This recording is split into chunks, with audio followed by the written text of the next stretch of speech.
This program is rated PG. It contains themes and scenes which may not be suitable for very young audiences. Parental guidance is advised. Be advised that the views and opinions of the hosts and guests do not reflect those of the station.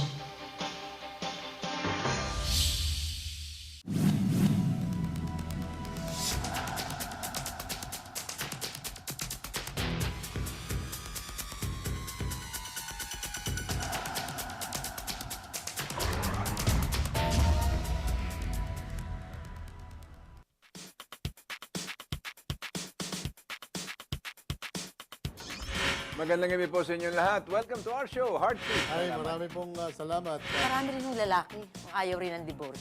Change, meaning introduction of new policies. At natutuwa ako na And all that, or just katito. nakuha ng linggo ng kanyang panunungkulan. And It went from 5 peso and 30 centavos.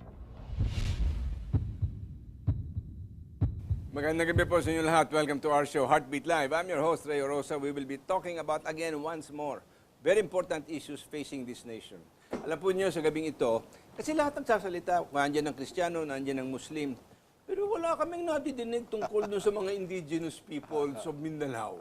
So kanya, minarapat ko po ngayong gabi na, may iba naman, makadinig tayo mula sa isang parang representante ng mga indigenous people. He has been working, siya po ay isang lumad. Kanya medyo alam niya kung ano ang puso at damdamin ng mga lumad. And like everybody or like anywhere else, maybe hindi buo-buo ang paniniwala o pananaw ng mga lumad tungkol dito sa BBL, but at least kailangang madinig din sila. Wala na pong iba kung hindi si Dr. Ronald L. Adamat. Siya po ang chairman ng Kamay, Kalipunan ng mga mamamayang may dugo at pusong indigenous. Wow! Dramatic. Alam po ninyo, nagkasama din kami doon sa Charter Change Advocacy Commission. So, Tama. and we've developed a very informal but relationship that may not be so close, pero pag nagkikita kami, parang walang panahong dumaan. Ganun. Tama. So, I love this man. But what can I tell you? Alright. So, welcome, Dr. Ronald, sa ating usapan na ito. Ronald, yes. Oh, Ronald. Dito sa usapan natin dito sa BBL. At gusto ko malaman, kasi sakop ng BBL ang mga indigenous people doon sa lugar ng Mindanao, no? Yes. At least in the area of the BBL. Yes. Okay.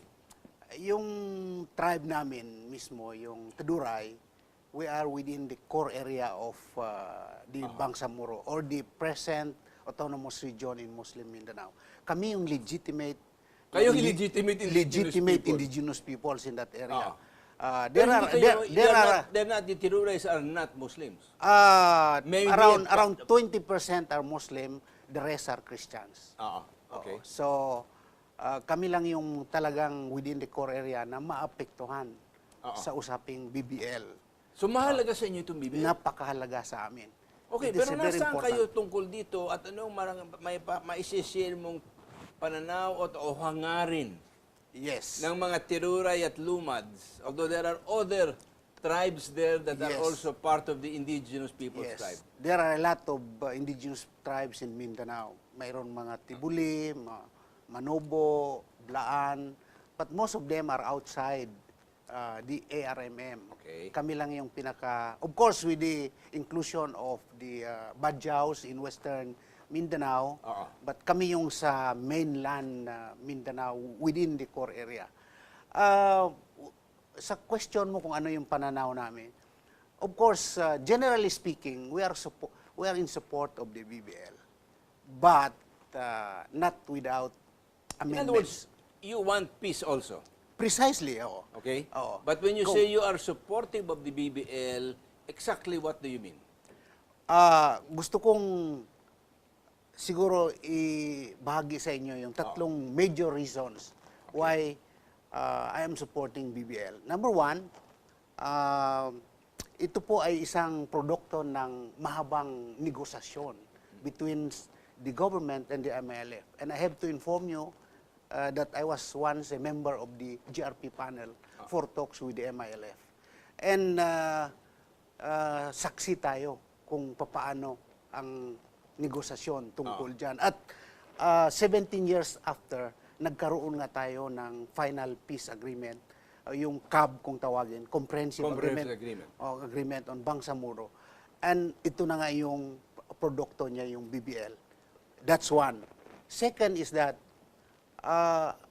at present, wala akong nakikitang roadmap or framework that can possibly address the peace issues in Mindanao, except through the BBL.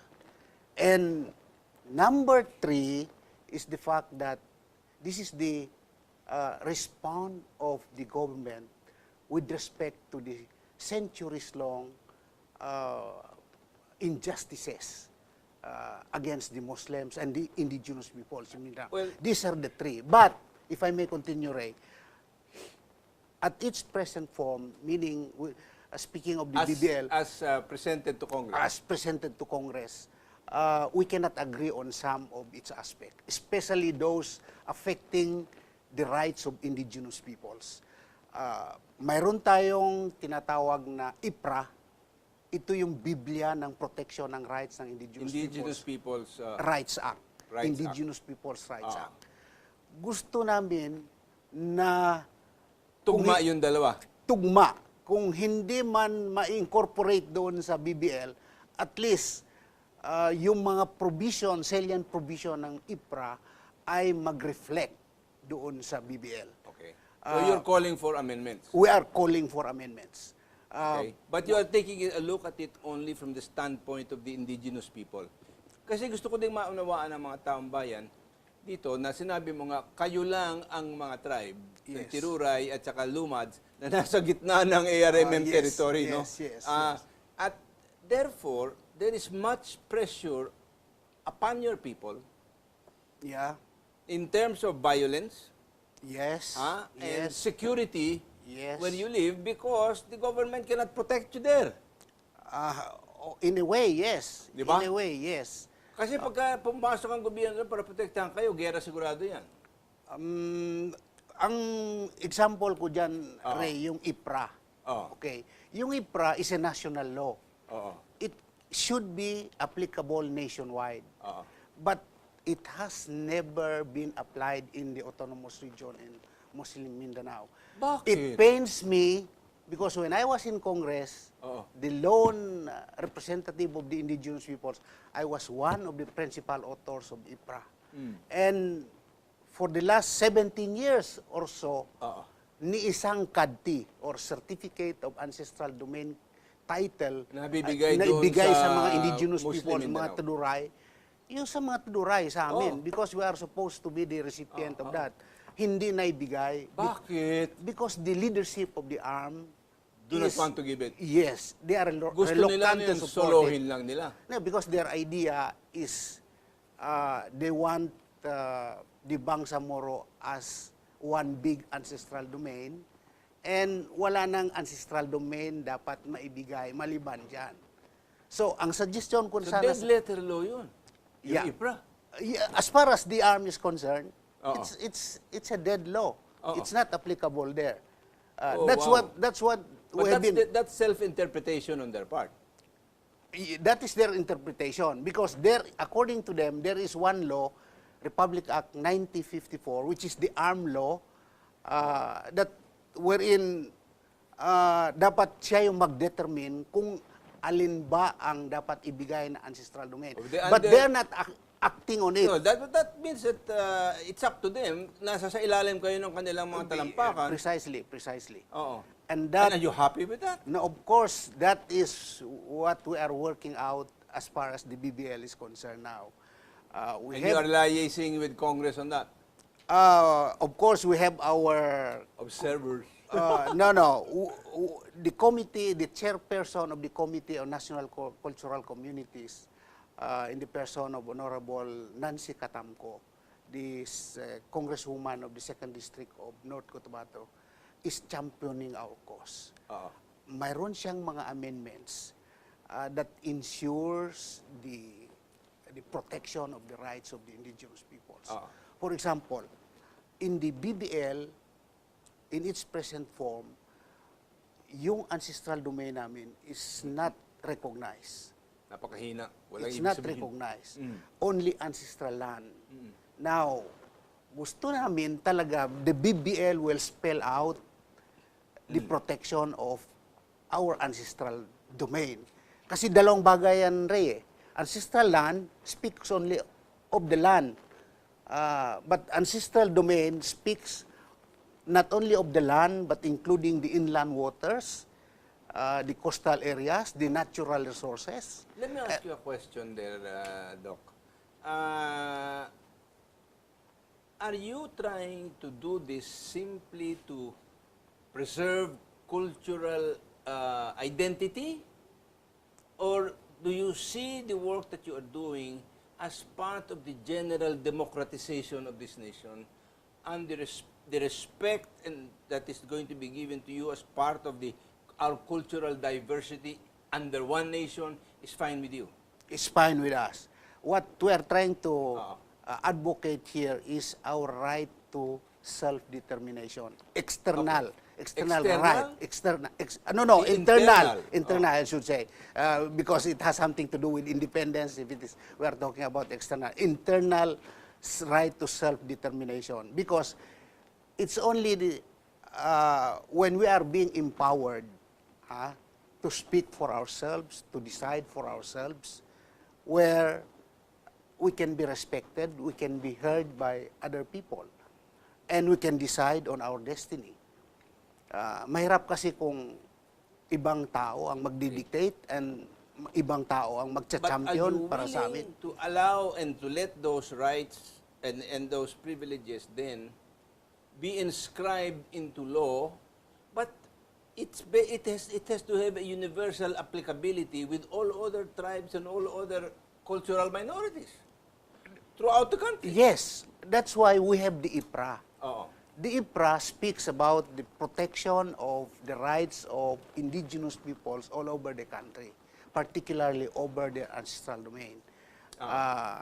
Nandyan yung empowerment politically, economically, socially, culturally, it speaks about that.